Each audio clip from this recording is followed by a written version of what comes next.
Olá malta, sou o Atlas e hoje vamos fazer um vídeo sobre as regras de xadrez. Hoje serve para explicar o movimento das peças, algumas regras de movimentos especiais, regras de empate, de vitória. Não é de derrota porque é o oposto da vitória, então um ganha, outro perde. Nós vamos começar por falar do movimento desta peça, que é o peão. Tem dois peões aqui porque são dois casos diferentes. O peão normalmente ele só pode andar um para a frente, de cada vez. Portanto, só vai andar um, sempre para a frente, nunca pode voltar para trás. Até chegar aqui ao fim do tabuleiro que vai acontecer uma outra regra que eu vou explicar mais para a frente. Só que ela é a única peça que come num sentido diferente do seu movimento original. Portanto, ele anda para a frente, mas não come para a frente. Ele come na diagonal da frente dele. Portanto, estas duas casas aqui. Se tiver aqui uma peça, ele pode comer. Se estiver à frente dele, o peão não pode andar. E se o peão estiver na primeira casa, é a casa inicial, ele pode ou andar uma casa ou duas casas para a frente. Só aí, e se ele já não estiver na fila inicial, portanto a segunda fila de brancas e a sétima fila de pretas, eh, ele já só pode andar um. E novamente também come nestas duas casas. Esse é o movimento do peão. Agora o movimento da torre. A torre, ela mexe nestas quatro direções. Para a frente, para trás e para os dois lados. Pode andar tudo que quiser, pode andar quando quiser, para qualquer direção, destas, obviamente, e come nas casas que ela anda. Portanto, nestas casas aqui, que eu estou a marcar agora com casas vermelhas. Pronto. Este é o movimento da torre, captura das mesmas casas que se mexe, anda quando quiser, para frente e para trás, para os lados. Eh, e uma coisa, ao contrário das damas, a peça não captura na casa a seguir onde estava a peça, captura no mesmo lugar aonde estava a peça. Se eu capturo uma peça que estava nesta casa com a torre, a minha torre vai ficar nesta casa. Portanto, não há aquela coisa de ter uma peça aqui no canto que é invencível porque não pode ser comido para lá de fora. Então, agora vamos passar para o movimento de outra peça que é o cavalo. O cavalo, ele mexe em L. Talvez um dos movimentos mais difíceis de xadrez. É feito a andar uma casa, duas casas por uma direção e depois escolhe-se outra e anda-se uma casa. Mas isto é direto. Ele anda assim. Também pode andar dois para cá e um para cá. Portanto, para cá. Isto para qualquer direção. Assim. Também como nas casas que cai. É a única peça que salta por cima de outras. Se tiver uma barreira de peões, por exemplo, é a única peça que vai poder pular por cima dessa barreira. Ah, o bispo. Talvez o movimento mais fácil. Principalmente para quem vem das damas. Ele move-se nas diagonais, tal como a dama, quando quiser. ah, e basicamente é isso. Nunca troca de cor. Vai dar para estas casas todas. Para aqui, para estas casas aqui. E as brancas têm um bispo de casas claras, um bispo de casas escuras e as pretas a mesma coisa. Agora vamos passar para o movimento da dama, a peça mais forte do jogo. Porquê? A dama é a mistura das peças da torre e do bispo. Ela pode se mexer para a frente, para trás, para a direita, para a esquerda e para todas as diagonais. Também como nas casas do movimento natural dela. Por isso é a peça mais forte. Porque lá está, move-se para todas as direções. E agora, a peça mais importante. A dama é mais forte, esta é a peça mais importante. Portanto, é o rei. O rei, apesar de ser a mais importante, é o que tem um movimento pior. Uh,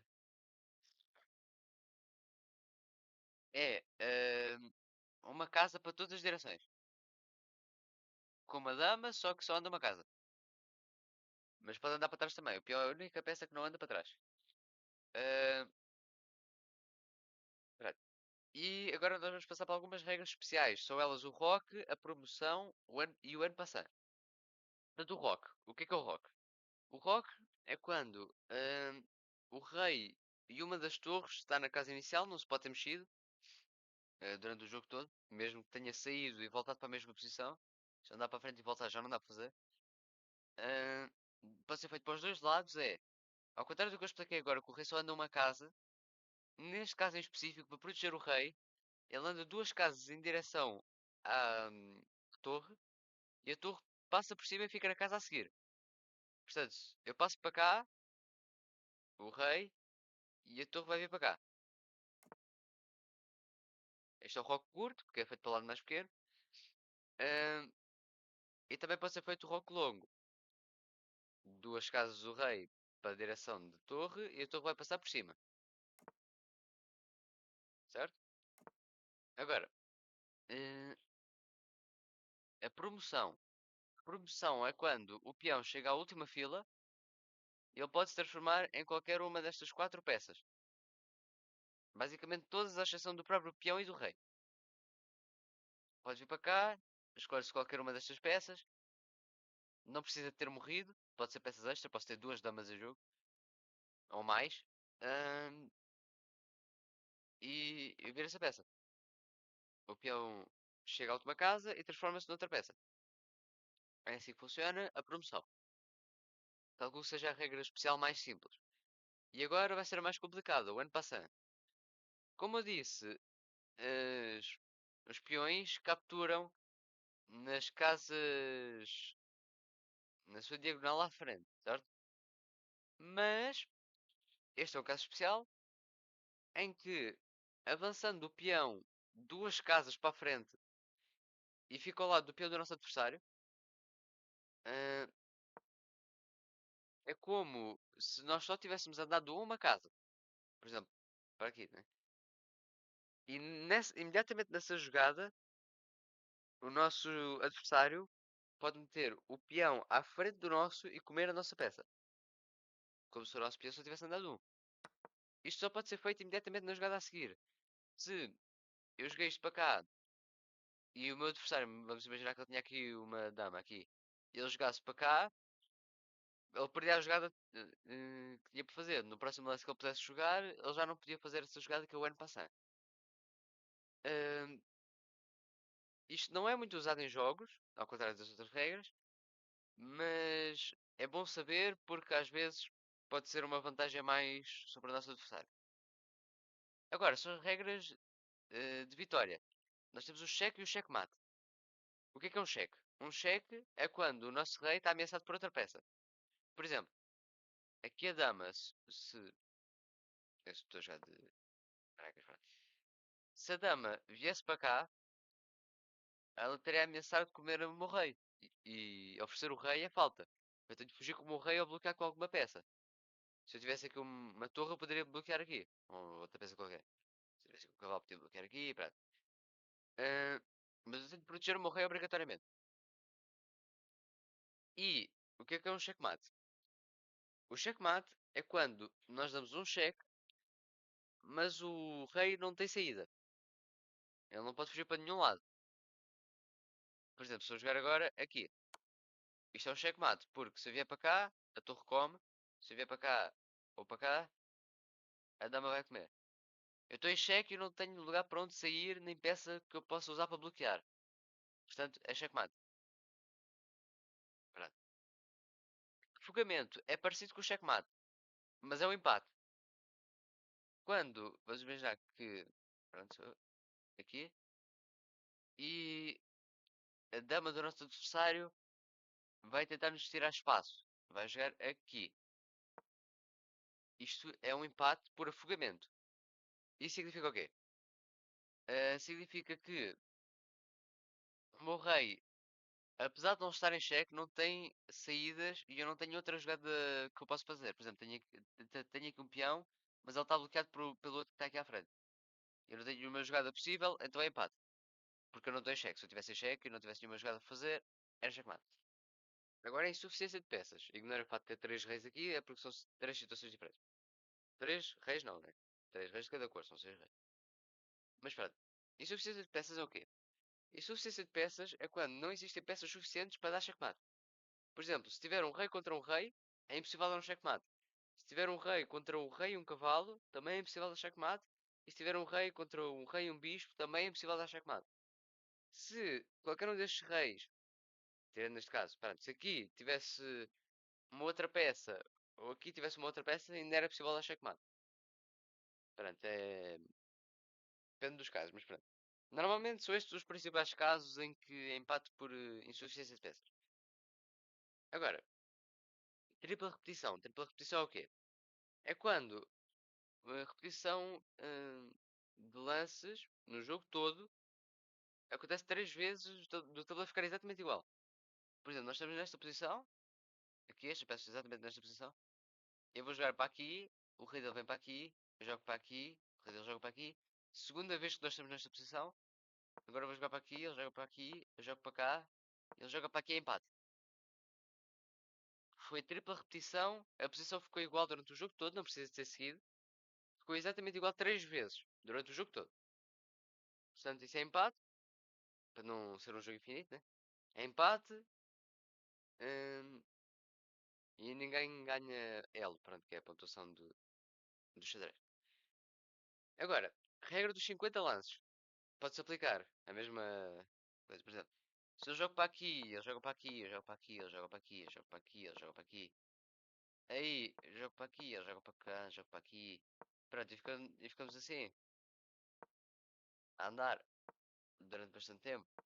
Se houver 50 lances sem capturas de peças, atenção que, para quem está distraído, isto aqui será um checkmate, porque o rei não pode vir para aqui porque oferece, e aqui é falta, o rei, a torre. E aqui, pronto, tem perigo, aqui é checkmate. Pronto. Mas se houver 50 lances sem captura de peças, é empate pela regra dos 50 lances. Pronto, empate automático. Portanto, agora, a última regra de empate, que é a posição morta. Por exemplo, esta posição seria possível de dar checkmate teoricamente, porque nós temos ainda peões e nós podemos promover os peões, ganhar uma dama, por exemplo, e poder dar checkmate. Só que nós teríamos de. Os brancos teriam de destruir estes 3 peões, ou são deles, pronto, para poder avançar o outro peão, e os pretos teriam de destruir algum destes peões para poder avançar o peão deles. Porque estes dois aqui estão protegidos. Pronto, este aqui também podia destruir, sim. Pronto. Mas estes dois estão protegidos e aqui estes dois estão protegidos nas pretas também. Pronto. E pronto, era isso de destruir algum destes 3 peões mais fracos. Só que as únicas duas passagens para passar. É, passagens para passar. Pronto. As únicas formas que o rei tem de passar para o outro lado seria por estes caminhos aqui. Estas duas casas. Só que o rei preto não pode vir para aqui, porque estas duas peças ameaçam, é falta. E aqui é a mesma situação. Acontece tanto para o rei preto como para o rei branco. O rei branco não pode vir para aqui, por causa dos peões, e para aqui também não por causa dos peões. Então, não tem como eu quebrar a estrutura de peões do meu adversário hum, e promover os meus peões. Portanto, só posso fazer lances de rei aqui. Vai dar ou tripla repetição ou repetição de regra dos 50 lances. Então é empate porque, independentemente do que se faça, vai levar a esses casos. Então é empate automático. Um bónus. Para quem vai jogar com tempo. o- se acabar o tempo, o adversário ganha. Exceto se houver um caso de insuficiência de material. Insuficiência de peças, este caso que eu estava aqui a mostrar há bocado, se, por exemplo, mas imaginar que eu aqui tenho uma torre no lugar deste cavalo. Portanto, eu tenho peças para dar checkmate, ele não. Mas o meu tempo acaba. Ele não tem material suficiente, mas eu também não tenho tempo. É empate. Apesar de, para algumas pessoas, fazer mais sentido a pessoa que a pessoa ficou sem tempo, portanto poderia perder. Não é assim que o xadrez avalia, portanto, é empate. Tem mais alguns casos, mas só para quem joga online, ou tabuleiro presencial, mas pronto, não tem a ver com o tabuleiro em si, que são os acordes entre os jogadores. Ahm, por exemplo, eu posso acordar com o meu adversário de fazer um empate, ou o meu adversário pode desistir, ou eu posso desistir, pronto. E obviamente isso dá empates ou vitórias, pronto, no jogo. Como em qualquer outro desporto, qualquer outro jogo. Mas pronto, acho que isso é intuitivo. Pronto, isso foi o vídeo de hoje. Espero que tenham entendido. Se não, comentem alguma dúvida. Quando eu puder, eu respondo. E pronto, foi isso. Até a próxima.